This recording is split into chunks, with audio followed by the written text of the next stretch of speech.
bittersweet, bittersweet, bittersweet.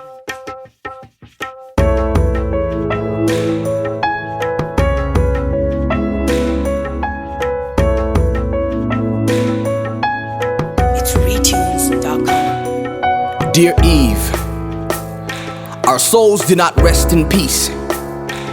Do you smell it? The stench of our bloody bodies as we rot in the streets. They say a lack of truth misleads entire nations, so death is the cold state in which we lie. And make no mistake, we're in desperate need of grace. There's no escape from this place in which we die. Our flesh has become our enemy. Dear Eve, I remember how we met, but metaphors cannot communicate what we have lost, so we have crossed the line. When we bit the fruit, we exclaimed, what is God's is mine.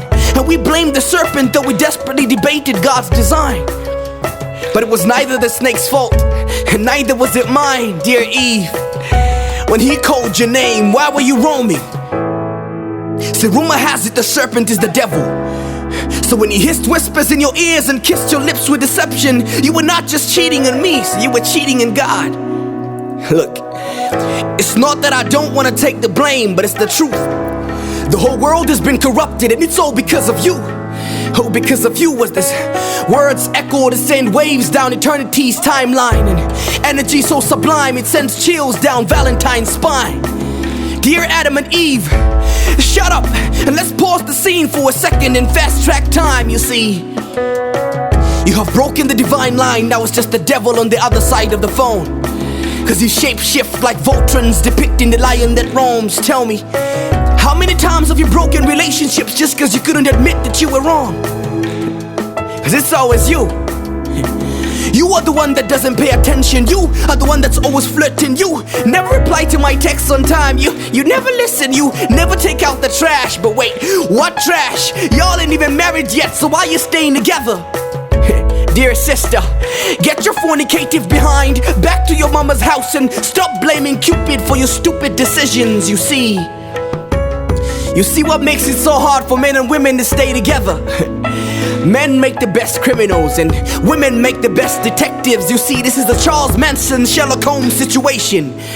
Cause men cheat and they hide the evidence in black boxes of jets that have been lost at sea. But women investigate the ocean floors like, what do you take me for? I am not your piece of meat, so don't you dare treat me like beef, dear Adam and Eve.